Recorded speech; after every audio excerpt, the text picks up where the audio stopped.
शुरुआत करते हैं 5वें नंबर से, कैंडी मेकिंग प्रोसेस। दोस्तों बचपन में हमने खूब सारी कैंडी खाई थी, है ना? चलिए आपको दिखाते हैं हैमंड्स कंपनी का कैंडी बनाने का ये कमाल का प्रोसेस।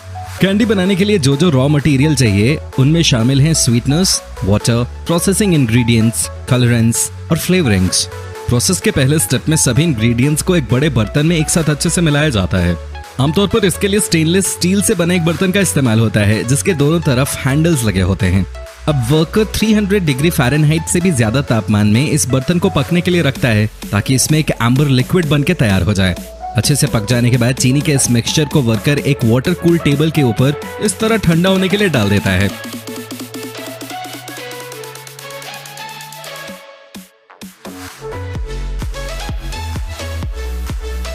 जैसे ही कैंडी थोड़ा ठंडा होता है इन्हें एक वर्किंग मशीन में रखा जाता है जहां मशीन इस तरह इन्हें तब तक खींचती रहती है जब तक ये रेशमी सफेद रंग का ना हो जाए।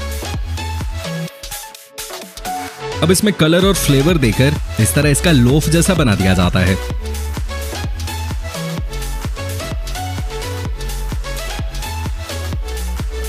अब इस लोफ को गर्म होने के लिए दूसरी मशीन में रखा जाता है जिसके बाद इसे एक रोटरी मशीन से होकर गुजरना पड़ता है। ये मशीन कैंडीज को सही आकार में इस तरह काटती है। कैंडीज को अलग अलग आकार देने के लिए अलग अलग मशीनें होती हैं और इसे इस तरह वर्कर विभिन्न आकार देकर पैक करते हैं। देखिए कैसे।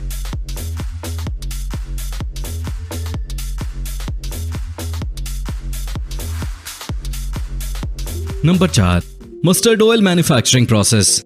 दोस्तों खाना पकाने के लिए हर रोज इस्तेमाल में लाने वाली जरूरतमंद चीजों में से एक है तेल।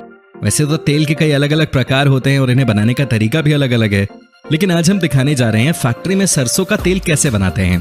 तेल बनाने के लिए बड़ी मात्रा में अच्छी क्वालिटी वाले सरसों के बीज की जरूरत पड़ती है जिसे सबसे पहले फैक्ट्री में लाकर स्टोर किया जाता है। इसके बाद इन्हें मशीन में साफ किया जाता है। अब होता है इन बीजों को पीसने का काम। इस प्रोसेस में सब कुछ मशीन करती है। देखिए कैसे इतनी सारी मस्टर्ड ऑयल मशीन्स बीजों को इस तरह पीस रही है। ये मशीन घुमावदार तरीके से काम करती है ताकि बीज अच्छे से ग्राइंड होकर निकल आए। तेल का उत्पादन करने के लिए मात्रा के आधार पर इन्हें मशीन में 1 घंटे या उससे अधिक तक दबाया जाता है जब तक इसमें से सारा तेल न निकल आए। देखिए कैसे।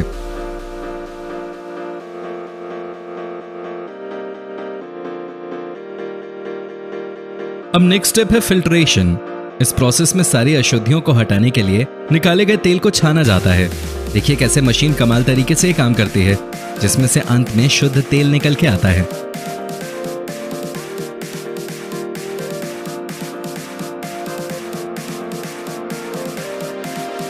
अब होता है इसको बॉटल्स में भरने का काम। इसके लिए प्लास्टिक के बने खाली बॉटल्स को प्रोसेसिंग लाइन में रखा जाता है और इन्हें मशीन इस तरह तेल से भर देती है। बॉटल में ढक्कन लगाने का काम भी मशीन ही इस तरह करती है। मतलब इसमें वर्कर्स को हाथ से ज्यादा कुछ करने की जरूरत नहीं पड़ती, है ना? मजेदार। Number 3, oats making process. दोस्तों अगर हम हेल्दी फूड्स की एक लिस्ट बनाते हैं तो ओट्स का नाम सबसे ऊपर आएगा, जैसे हर कोई अपने डाइट में शामिल कर सकता है। क्या आपको पता है ओट्स बनाते कैसे? अगर नहीं पता तो आपको बता दें, ओट्स बनता है ओट ग्रेन से और इस प्रोसेस में ओट ग्रेन को उगाने से लेकर पैकिंग तक का प्रोसेस शामिल है।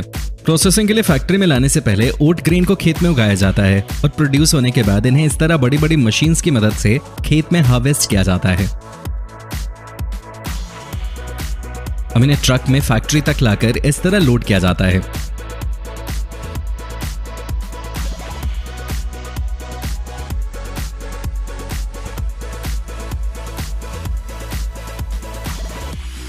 इसके बाद इन्हें मूविंग ट्रेज पे प्रोसेस किया जाता है ताकि इसमें से खराब पार्टिकल्स नीचे गिरें और अच्छी क्वालिटी वाले सॉफ्ट ग्रेन्स प्रोसेसिंग के लिए तैयार हो जाएं। साफ किए गए ग्रेन्स तब तक एक बड़ी स्टीमर में चले जाते हैं जहां उन्हें थोड़ी देर के लिए नम गर्मी से गुजरना पड़ता है।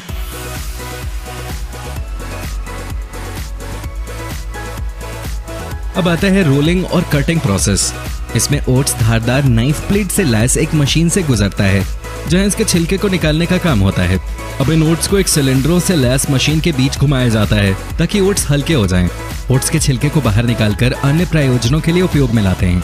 इसके बाद इन ओट्स को एक रोस्टर में रखा जाता है जहां उन्हें पूर्व निर्धारित तापमान और समय के हिसाब से टोस्ट किया जाता है, यानी कि सेका जाता है। इसके बाद लैब में इनको चेक किया जाता है ताकि ओट्स की क्वालिटी में कोई खराबी न रह जाए। इसके बाद इनकी पैकेजिंग होती है।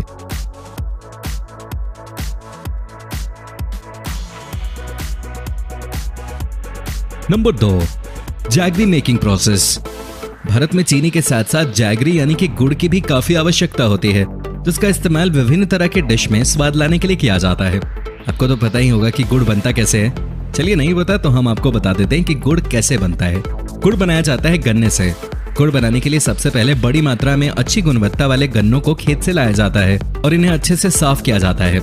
इसके बाद मशीन की सहायता से गन्ने का रस निकाला जाता है। देखिए कैसे।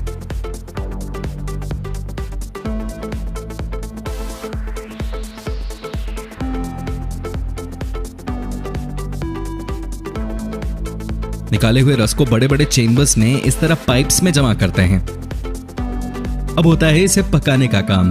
गन्ने का रस पकाने के लिए आग की आवश्यकता होती है और इसके लिए जमीन में गड्ढा करके चूल्हा तैयार किया जाता है। इसी चूल्हे पर एक बहुत बड़े आकार की कढ़ाई चढ़ाई जाती है जिसमें गन्ने का रस डाल दिया जाता है। कुछ समय तक इस रस को पकने के लिए छोड़ दिया जाता है और एक निश्चित समय तक उबलने से इस तरह गाढ़ा पीले रंग का होने लग जाता है।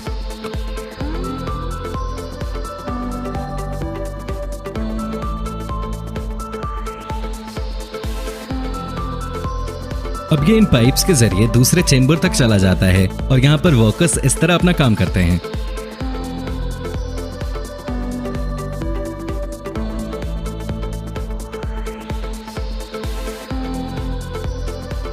एक संतुलित तापमान में आने के बाद इस रस को इस तरह सांचे में ढाल दिया जाता है।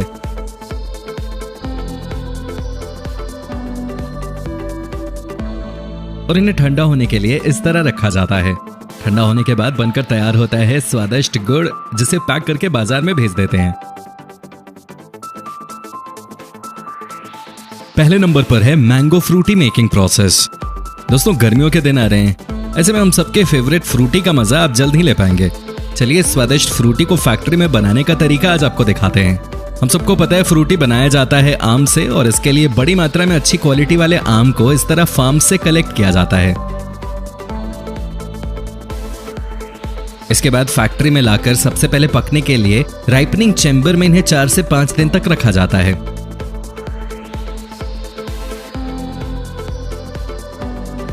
अच्छी तरह से पकने के बाद इन्हें धोने के लिए प्रोसेसिंग लाइन में रखते हैं, जहां आम को एक नहीं 2-2 बार धोया जाता है। देखिए कैसे। पहले वॉश के बाद ये सब दूसरी वॉश के लिए ट्रांसफर होते हैं।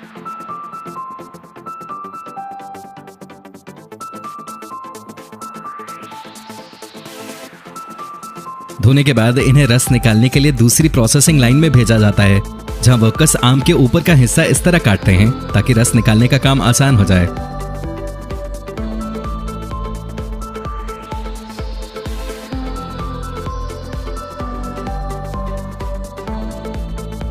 अब ये सब जूस एक्सट्रैक्शन सिस्टम में चला जाता है, जिसमें कई सारी मशीनें शामिल हैं। इन मशीनों के अंदर आमों के छिलके और बीज निकालकर आम का पल्प तैयार करते हैं, जो एक गर्म चेंबर से गुजरते हुए इस तरह बाहर निकल कर आता है। ये तमाम प्रोसेसिंग मशीन्स के अंदर होने की वजह से ये सब हम आपको दिखा नहीं पा रहे हैं। ठंडा होने के बाद पल्प अब फ्रूटी प्रोसेसिंग के लिए रेडी है। फ्रूटी बनाने के प्रोसेस में मैंगो पल्प, पानी, चीनी, सिट्रिक एसिड और जो जो इंग्रेडिएंट्स चाहिए उन्हें एक साथ मशीन में मिलाकर फ्रूटी बनाते हैं। हालांकि इसकी असली प्रोसेसिंग दिखाने की किसी को भी अनुमति नहीं है।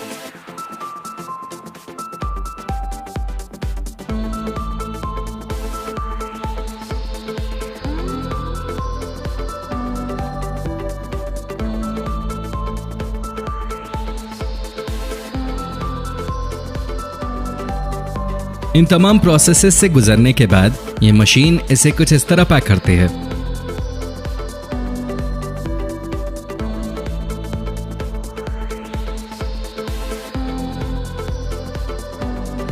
तो दोस्तों कैसा था आज का एपिसोड? अगर आपको भी ऐसी ही कुछ प्रोसेसिंग के बारे में जानना है तो हमें नीचे कमेंट करके जरूर बताएं। वीडियो अच्छी लगी हो तो इसे लाइक जरूर कर दीजिएगा। जाते जाते हमारे चैनल को सब्सक्राइब कर लीजिए और हाँ, बेल आइकन को दबाना बिल्कुल मत भूलिए। फिलहाल मैं मिलता हूँ आपसे अगले वीडियो में। ख्याल रखिए अपना।